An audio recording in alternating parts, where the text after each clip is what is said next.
Kenapa Anda bisa pindah ke SD Pasru Jambe 5 itu karena memang ada mutasi PNS Ya, di betul. Karanganom. Nah, tapi kan kalau dari guru itu kan sudah punya nomor-nomor apa ya namanya? Kalau yang di nomor induk atau nomor apa sih itu Pak Agus? NIP, nomor NIP. Iya, nomor NIP ya, Ya. nomor NIP ya. Nah, itu tapi tetap kita yang harus cari sekolahan. Itu dulu untuk K3S Pasru Jambe itu merapatkan bagaimana solusinya untuk guru-guru yang tidak mendapatkan jam itu bisa tetap mengajar, bisa tetap mengabdi walaupun dimutasi Mbak Kiki gitu. Oh gitu. Nggih. Jadi udah dari sananya ya.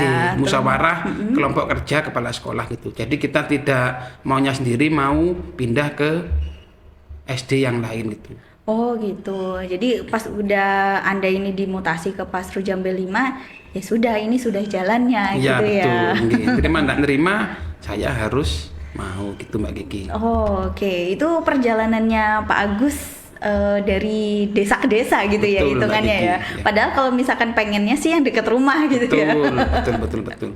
Nah kalau apa nih suka dukanya Pak Agus selama menjalankan tugasnya di SD Pasru Jambe 5? Karena memang dari medannya itu mungkin hampir sama tapi kayaknya lebih apa ya, lebih menantang ya untuk medannya. Betul. Yang pertama kalau saya bahas sukanya dulu. Kalau sukanya itu saya bisa belajar lebih mengerti bahwa apa itu anak desa itu punya semangat yang tinggi untuk tetap belajar gitu Mbak Titi. Itu saya itu begitu salut kepada siswa-siswi SDN Pasru 05 walaupun anak desa tapi punya rasa semangat tinggi untuk tetap meraih cita-citanya Mbak Iki. Keren. Tepuk tangan. Keren, salut kalau sama anak-anak yang punya semangat untuk ini ya, ilmu gitu ya, menuntut ilmu. Oke, terus Kalau dukanya itu mungkin gini Mbak Iki ya. Di sana itu saya kulturnya Jawa. Kebanyakan siswa-siswa itu kulturnya Madura. Jadi dari segi bahasa gitu. dari bahasanya kayak harus belajar lagi gitu Betul, ya. Mbak Kiki. Belajar mengerti lagi ini anak ngomongnya apa, maksudnya apa gitu ya. Oke. Terus duka yang kedua itu di sana itu mayoritas itu anak-anaknya itu nakal-nakal Mbak Kiki. Jadi saya itu harus lebih banyak bersabar, lebih banyak open gitu. Oh gitu ya. Betul. Kalau Pak Agus sendiri ngajar apa? Saya mengajar PJOK atau anak-anak itu menyebutkan itu olahraga Mbak Kiki. Olahraga. Oh, kalau di sana hanya satu gurunya. Satu saya sendiri saja Mbak Kiki. Oh, jadi kelas 1 sampai kelas 6 cuma Pak Agus aja ya Betul, yang ngajar betul, ya. ya. Wow, berarti harus menguasai materi dari mulai kelas 1 Betul, sampai kelas iya. 6. Tapi kalau saya sih bayangan saya gitu ya.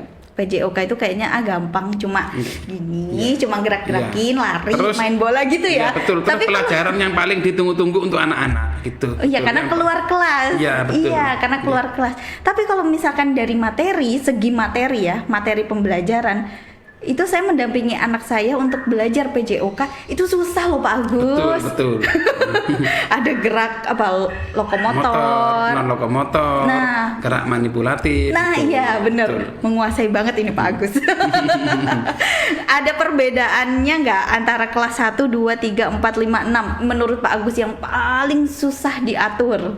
Ya, biasanya itu kelas rendah Mbak Kiki, kelas 1, 2, dan 3 itu paling sulit, jadi ekstra sabar. Kadang apalagi anak kecil ya Mbak Kiki ya, belum mulai pelajaran udah ada yang minta ke kamar kecil. Otomatis kalau kelas rendah kita yang dampingin. Jadi di sekolah itu kita jadi guru juga sebagai orang tua Mbak Kiki. Oh iya Orang tua juga. benar. Nggih. Jadi kalau misalkan belum mulai atau pas lagi pelajaran nerangin terus Iya. ada Pak sakit perut gitu ya. Oh. Bisa nggak bisa kita harus mengantar ke kamar kecil Mbak Kiki. Iya. Apalagi kelas rendah ya. gitu. Oke, jadi itu yang mungkin bener-bener jadi bapaknya di Betul. sekolah ya, bapaknya anak-anak gitu ya Pak Agus ya. Oke, kalau dari medannya itu duka, termasuk duka nggak sih dari medannya, apa lebih susah atau gimana? Untuk medannya itu sana itu pernah dijuluki apa itu Lubang Sewu Mbak Iki. Lubang Sewu. Iya, karena dari Dusun Jabon ke Taman Songo itu banyak lubang yang banyak jalan yang berlubang Mbak Kiki. Jadi sama orang sana itu dijuluki jalan Lubang Sewu. Mungkin karena banyak lubang-lubang di aspal yang belum dibenahi. Tapi tahun ini dapat dana mau di hotmix Mbak Kiki. Alhamdulillah saya syukur banget karena bisa membantu saya untuk lebih cepat menuju ke lembaga saya. Betul. Oh iya. Padahal dulu awalnya itu di sekitar tahun 2008 itu justru malah belum diaspal. Belum, sana jalannya itu makadam. Mulai dari Jabon sampai Taman Songo itu masih makadam. Terus kemudian diaspal, terus bertahannya cuma berapa tahun, terus kemudian ada lubang sewu, lubang sewu itu. Termasuk pinggir jalan atau masih masuk gitu sih untuk SDN Pasru Jambe 5? Pinggir jalan Mbak Kiki. Oh, pinggir jalan besar ya? Pinggir jalan besar, arah mau ke air terjun Batu Lapis. Tuh. Batu Lapis. Iya. Oh iya, ada. Pernah ke sana Pak Agus? Itu untuk anak-anak itu biasanya itu 2 bulan sekali itu saya ajak rekreasi Mbak Aki. Kan namanya PJOK, Pendidikan Jasmani, Olahraga dan Rekreasi. Biasanya itu rekreasinya itu ke air terjun Batu Lapis, misalkan kelas tinggi, biasanya sering saya ajak dengan membawa bekal yang udah dibawa dari rumah. Nanti di sana kita sambil pelajaran alam, selesai pelajaran kita makan bersama. Itu Mbak Kiki. Untuk transportasinya menuju ke sana menggunakan apa? Itu jalan kaki karena deket sekitar 15 menit sampai ke lokasi. Itu. Oh, deket. Iya.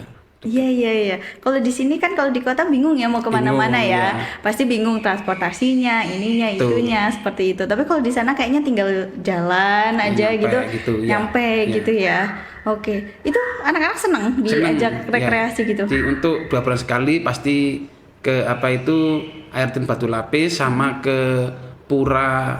Di sana juga ada pura Mbak Iki. Ada pura? Iya, dekat pura gitu. Jadi kalau ada orang Bali ke Pura Senduro, biasanya itu ngambil air suci itu deket SD saya Mbak Iki. Oh ya, gitu. Itu ini ya tergantung dari kepercayaannya mereka. Betul, gitu ya. Oh, jadi di sana ada puranya juga. Dan emang mayoritas untuk penduduk di Pasru Jambe Islam. Oh, kan kalau di kawasan kayak Ranupani B29 itu kan masih banyak yang non muslim ya. Betul. Tapi kalau di Pasru Jambe ini memang mayoritasnya muslim. Muslim pagi. Muslim, oke. Nah, Pak Agus ini kan tadi mengajar kelas 1 sampai kelas 6. Nah, itu pembelajarannya apakah sama kurikulumnya dengan yang di kota ataukah di desa mungkin lebih mudah atau seperti apa? Untuk SDN Pasru Jambe 5 itu kelas 1, 2, 4 dan 5 itu menggunakan kurikulum Merdeka Mbak Iki. Untuk kelas 3 dan 6 menggunakan kurikulum 13 gitu. Oh, kok beda ya?